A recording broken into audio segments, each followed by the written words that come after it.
आज हम लोग केमिकल काइनेटिक्स का लेक्चर 5 देखेंगे। फर्स्ट लेक्चर, सेकेंड, थर्ड और फोर्थ हम लोग देख चुके हैं। इससे पहले फोर्थ लेक्चर में हम लोग पढ़ रहे थे factors affecting rate of reaction के बारे में। उसमें हम लोग 4 पॉइंट पढ़े। First, concentration of reactants, second, temperature, third, physical state of reactants और फोर्थ, कैटलिस्ट। लास्ट में हम लोग कैटलिस्ट का डिफिनेशन पढ़ रहे थे। What is catalyst? यदि आपसे कोई पूछ देगा तो क्या होगा आपका आंसर? बताए थे those chemical substance which do not take part in chemical reaction but affect the rate of reaction. Means वैसे रासायनिक पदार्थ जो अभिक्रिया में भाग नहीं लेते हैं, रिएक्शन में भाग नहीं लेते हैं, लेकिन उसके रेट को प्रभावित करते हैं, या तो इंक्रीज या तो डिक्रीज करते हैं। ठीक है, तो अभी हम लोग आज पढ़ेंगे ऑर्डर ऑफ रिएक्शन।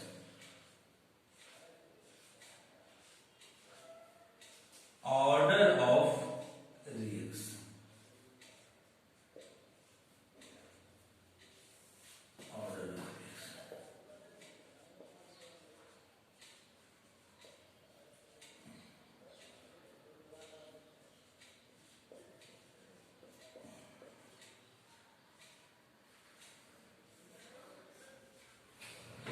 ये भी एक डिफिनेशन आता है, डिफाइन ऑर्डर ऑफ रिएक्शन या what is order of reaction. तो देखिए इसका डिफिनेशन की ऑर्डर ऑफ रिएक्शन क्या है। इसी में बताए थे कि लॉ ऑफ मास एक्शन का use.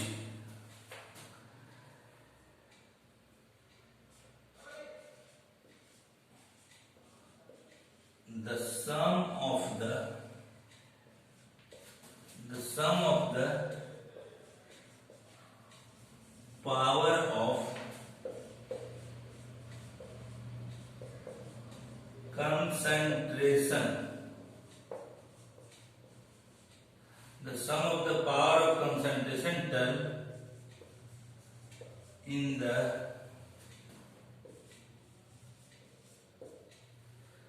sum of the power of concentration term in the rate equation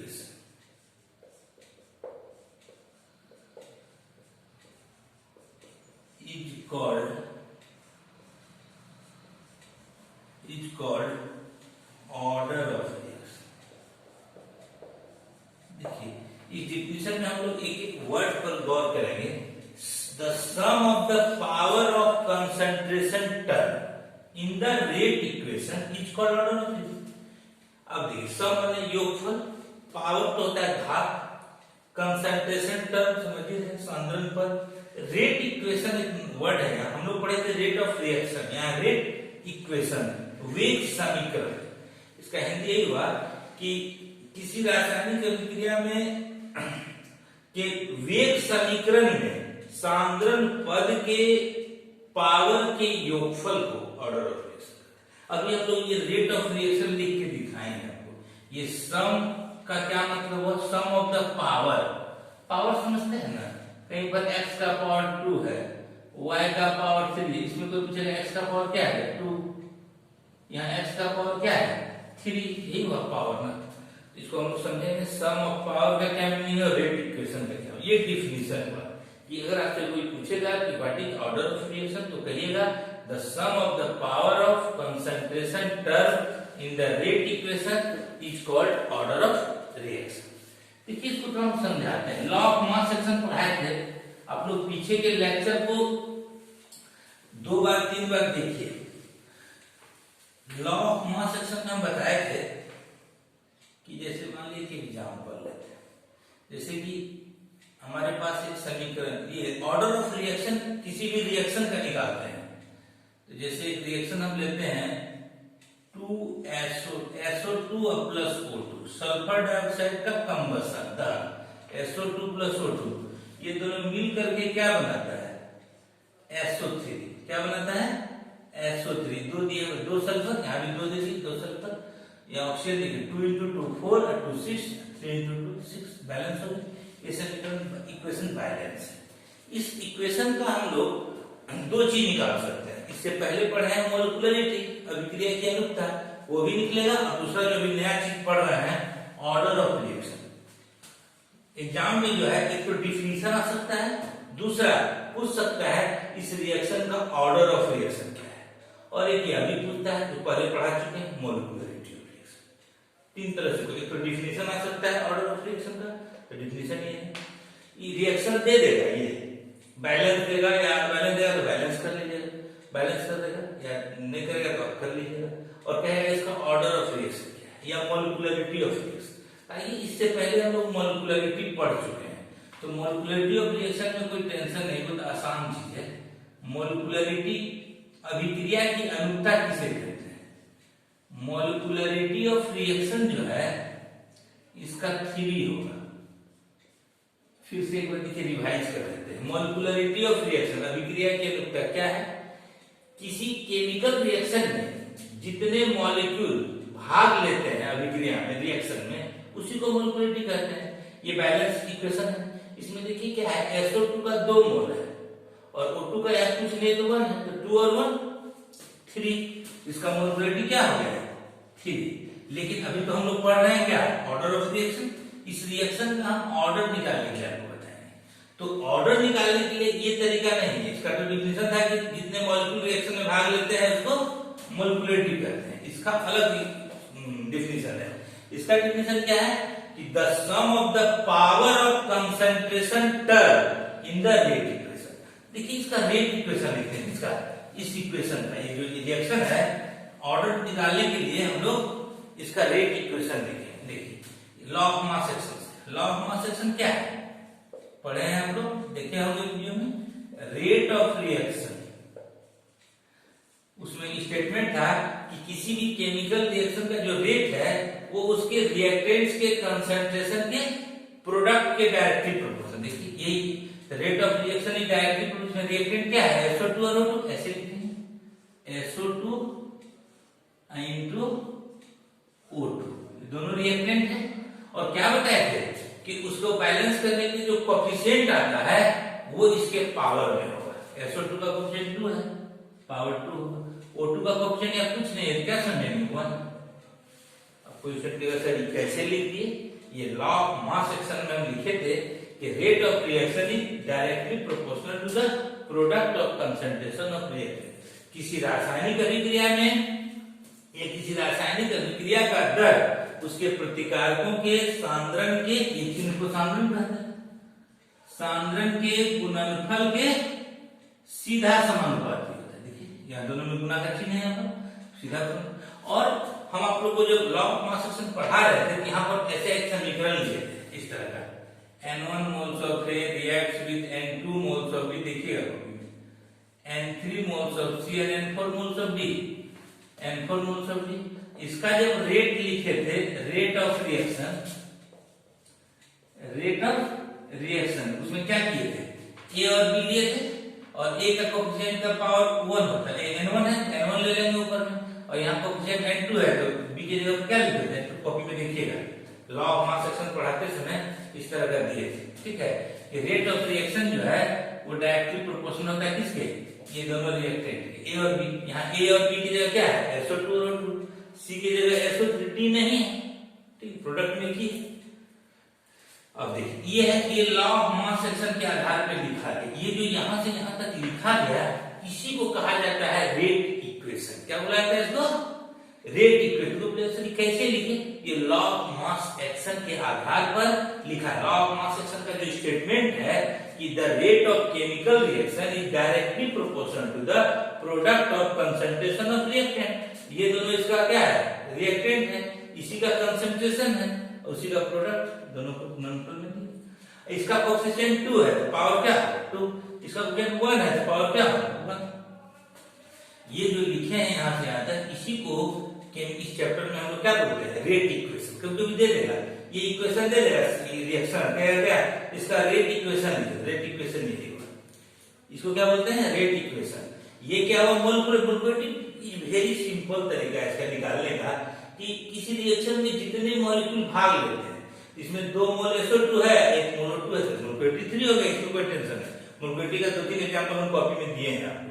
आइए यहाँ हम लोग को ऑर्डर पढ़ना है, और ऑर्डर पढ़ने में हम लोग को लॉ ऑफ मास एक्शन का ये जो लिखे हैं ये लॉ ऑफ मास एक्शन के आधार पर कि रेट इक्वेशन में कंसंट्रेशन टर्म का जो पावर होता है, पावर के सम इसको जोड़ देंगे वही ऑर्डर हो जाएगा। इस तरह से देखिए इस रिएक्शन का ऑर्डर क्या हुआ, order of reaction, order of reaction कितना होगा 3। तब कोई स्टूडेंट बोलेगा सर इतना घुमा करके बोले और आ गया वही मोलिकुलरिटी तो ठीक पहले पढ़ा चुके हैं, और इतना लॉ वगैरह के आधार लॉ ऑफ मास एक्शन का लेकर के बनाए कि ये भी 3 आया। तो एक लाइन पहले भी हम कह सकते थे कि मोलिकुलरिटी 3 हुआ ऑर्डर 3 हुआ, नहीं यहाँ पर सेम हुआ, बट ये ऑलवेज सेम नहीं होता है। इस रिएक्शन में संयोग की बात है कि 2 मॉलिक्यूल और इसका 1 मॉलिक्यूल मिलकर 3 मोलिकुलरिटी बहुत सिंपल तरीका से निकलता है। और ऑर्डर ऑफ रिएक्शन निकालने के लिए हम लोग को किसी भी रिएक्शन का रेट इक्वेशन लिखना पड़ता है, और रेट इक्वेशन वेग समीकरण लिखने में किसका यूज होता है, लॉ ऑफ मास एक्शन का। लॉ ऑफ मास एक्शन क्या है, किसी भी रिएक्शन का जो दर होता है, यही है दर, रेट ऑफ रिएक्शन, किसी रिएक्शन का जो दर होता है रेट ऑफ रिएक्शन, वो प्रतिकारकों के सांद्रण के गुणनफल, ये गुणनफल के सीधा समानुपाती। और उसके बाद क्या होता है, ये जो रिएक्टेंट का जो कोएफिशिएंट होता है संतुलित करने वाला, ये कंसंट्रेशन टर्म सांद्रण पद के पावर में, ये 2 कोएफिशिएंट में क्या पावर में, कोएफिशिएंट कुछ नहीं है तो 1 है, समझिए क्या है 1 है यहाँ पर, इसको यहाँ 1 ले लीजिए। वही हमारे परिभाषा में डिफिनेशन में क्या है, शुरू में the sum of the power of concentration term in the rate equation इस पूरे को करते हैं। वेग समीकरण में सांद्रण पद के पावर के योगफल को ऑर्डर ऑफ रिएक्शन कहते हैं। तो ऑर्डर ऑफ रिएक्शन कितना होगा, 2 और 1 3। इस तरह से हाँ, ये तो आपको लग रहा होगा जरूर कि सर ये भी 3 हुआ और ये भी संयोग, आगे हम लोग देखते हैं क्या होता है। थोड़ा पेशेंस रखिए, धैर्य रखिए, निश्चित समझिएगा। आइए next example, H2 plus I2 2HI। ठीक है, तो मोलिकुलरिटी थोड़ा आसान चीज है, तो हम साथ साथ पढ़ा रहे हैं ऑर्डर ऑफ रिएक्शन, लेकिन चूंकि मोलिकुलरिटी भी किसी रिएक्शन का अभिक्रिया का ही निकाला जाता है, इसीलिए हम पहले मोलिकुलरिटी निकाल दे रहे हैं और फिर तब ऑर्डर निकाल रहे हैं, साथ साथ दोनों को लेके चल रहे हैं। ये चीज हम लोग पढ़ चुके हैं, देखिएगा कॉपी में होगा मोलिकुलरिटी के एग्जांपल। मोलिकुलरिटी ऑफ रिएक्शन, इसके लिए कुछ नहीं करना है, बस देखिए कि ये 2 हाइड्रोजन बैलेंस करती है। इसमें कितने मोल है, हाइड्रोजन का 1 मोल, यहाँ कुछ नहीं है तो क्या है 1, यहाँ भी कुछ नहीं है तो क्या है 1, ऐसे समझिए। ठीक है, इतना नहीं समझना है, ठीक है। तो 1 और 1 कितना हो गया 2, कॉपी में होगा, पिछले क्लास में पढ़ाए हैं 3rd लेक्चर में या 2nd या 3rd लेक्चर। देखिए तो हो गया, तो मोलिकुलरिटी 1 और 1 कितना हो गया 2 हो गया। ठीक है, अब देखिए हमको तो सीखना है यहाँ पर क्या, हमारा टॉपिक है ऑर्डर ऑफ रिएक्शन, और ऑर्डर ऑफ रिएक्शन निकालने के लिए ये इक्वेशन लिखा है, इसको कहते हैं रेट इक्वेशन। और ये रेट इक्वेशन कैसे लिखा जाता है, with the help of law of mass action. आइए तो इसका हम लोग रेट इक्वेशन लिखते हैं इस तरह का, इस इक्वेशन सभी रिएक्शन। देखिए हमारा रिएक्शन क्या है, H2 plus I2 2HI, H2 plus I2 2HI। देखिए बस हमको मोलिकुलरिटी तो सिंपल था। आइए जरा अब ऑर्डर ऑफ रिएक्शन निकाल। ऑर्डर ऑफ रिएक्शन हम लोग डायरेक्ट नहीं लिखते हैं, क्या करते हैं, इसके लिए रेट इक्वेशन लिखते हैं। रेट इक्वेशन क्या होता है, तो लॉ ऑफ मास एक्शन के स्टेटमेंट का यूज करते हैं। लॉ ऑफ मास एक्शन का यही स्टेटमेंट है कि the rate of chemical reaction is directly proportional to the product of concentration of reactant. इस रिएक्शन में रिएक्टेंट कौन है, H2 और I2, H2 into I2। Sir सीधे H2 into I2 ऐसे केमिस्ट्री में नहीं लिखा जाता है, यहाँ कंसंट्रेशन लेना है। इस चिन्ह को क्या बोलते हैं, जो दे रहा है ये कंसंट्रेशन, ये ऐसे सिंपली ऐसे H2 into I2 नहीं लिखना, गलत हो जाएगा, इस तरह से लिखना है। तो क्या, तो rate of reaction is directly proportional to the product of concentration of reactant. ये H2 और I2 दोनों रिएक्टेंट है, दोनों का प्रोडक्ट हो गया। और इसके कंसंट्रेशन टर्म में पावर भी क्या देते हैं, इसका जो कोएफिशिएंट होता है संतुलित करें, यहाँ भी 1 है, यहाँ भी 1 है, पावर क्या देंगे 1 और 1। तो देखिए इस तरह से अब ऑर्डर ऑफ रिएक्शन लिख सकते हैं। देखिए डिफिनेशन क्या है, द सम SUM सम, एक होता है SOME सम, यहाँ SUM डिफिनेशन को देखिएगा, सम माने योगफल है ना, ये दोनों 1 और 1 क्या हो गया 2। इस तरह से यहाँ ऑर्डर ऑफ रिएक्शन किसका, इस समीकरण इस रिएक्शन का क्या होगा 2 होगा। ऑर्डर ऑफ रिएक्शन क्या होगा 2 होगा। फिर कोई सर यहाँ तो मोलकुलरिटी 2 हम लोग पहले पढ़े थे और संयोग से ऑर्डर भी 2 आ गया तो हम क्या करें, थोड़ा सा धैर्य रखिएगा। हाँ, धैर्य की सीमा को नहीं खोना है, थोड़ा सा धैर्य रखिए। एक एक तरह से लेकिन सर क्या हो रहा है, यहाँ भी 2 यहाँ भी 2, एक के बाद लिख देते हैं मोलकुलरिटी 2 hence order of reaction is also 2। नहीं, कभी नहीं लिखेंगे, मरते दम तक हम लोग कभी ये नहीं कहेंगे कि मोलकुलरिटी 2 डॉट। हाँ, आ जा रहा है अलग बात है, ठीक है, संयोग की बात है। संयोग है कोई नहीं भी पढ़ता है तो पास कर जाता है और कोई बहुत मेहनत करता है और वो पास नहीं करता है, वही बात है। यहाँ देखिए संयोग की बात है कि मोलकुलरिटी 2 था और ऑर्डर भी क्या हो गया 2। आइए अभी भी हम लोग नहीं हारेंगे, अभी भी एक चीज आप जान लीजिए, आपको कंफर्म कर दें आंसर वही होगा। उसको हम लास्ट तक भी कहीं कहीं हम प्रूव करके दिखाएंगे आपको। एग्जांपल मेनी मोर अभी लेना है। फर्स्ट एग्जांपल में मोलकुलरिटी 3 ऑर्डर 3, सेकंड एग्जांपल में मोलकुलरिटी 2 ऑर्डर 2। अब देखिए थर्ड एग्जांपल, अभी भी हम लोग नहीं, एक चीज जान लीजिए, ऑर्डर और मोलकुलरिटी किसी एक ही रिएक्शन का कभी भी सेम हमेशा सेम नहीं होता है। किसी भी रिएक्शन का मोलकुलरिटी और ऑर्डर हमेशा सेम, हाँ पहला में हो गया SO2 वाले रिएक्शन में मोलकुलरिटी 3 ऑर्डर 3, H2 प्लस I2 वाले में मोलकुलरिटी 2 था, यहाँ ऑर्डर क्या है 2 है। ठीक है सर, ऑर्डर तो सेम हो रहा है, फिर भी हम आपको कहेंगे नहीं हमेशा सेम। कुछ केस है, कुछ रिएक्शन है जिसमें मोलकुलरिटी अगर 2 है ऑर्डर 1 है, या मोलकुलरिटी 1 है ऑर्डर 2 है, मतलब डिफरेंट होता है। वो उस केस में हम लोग आएंगे, थोड़ा सा धैर्य रखिए। आइए देखिए एग्जांपल, PCl फास्फोरस पेंटाक्लोराइड, इसको हीट करेंगे। ये सब इक्वेशन हम मोलकुलरिटी में भी यूज किए हैं, ध्यान दीजिएगा। देखिए मोलकुलरिटी निकालना होता है, इसके लिए कोई टेंशन नहीं है, बस ये तो जो दिखता है वही होता है। मोलकुलरिटी ऑफ रिएक्शन जो होगा इस समीकरण का, इक्वेशन इस रिएक्शन का क्या होगा 1 होगा। क्या होगा, इसके आगे में क्या है, एक पी 3 2 5, ये 5, आगे में 1 है तो एक मोलकुलर रिएक्शन एक मोलकुलर हीट किए, हीट इचिन है, हीट के टूट के 2 पार्ट में बटा। अब इसको मोलकुलरिटी 1 1 2 मत लिख दीजिएगा। रिएक्टेंट हमेशा किधर होता है, लेफ्ट साइड। ये हमारा लेफ्ट हैंड है, ये राइट हैंड। रिएक्टेंट कहाँ होता है, लेफ्ट साइड में। ये रिएक्शन कर रहा है, ठीक है, इसका मोलकुलरिटी क्या होगा 1। आइए ऑर्डर, तो इसलिए कहा जाता है कि मोलकुलरिटी जो थ्योरेटिकल है लेकिन ऑर्डर ऑफ रिएक्शन एक्सपेरिमेंटल। ये देख के इसके लिए हम लोग रेट इक्वेशन लिखेंगे। क्या लिखते हैं, रेट इक्वेशन लिखते हैं। रेट इक्वेशन लिखने का एक तरीका है, rate of reaction is directly proportional to product of concentration of reactant.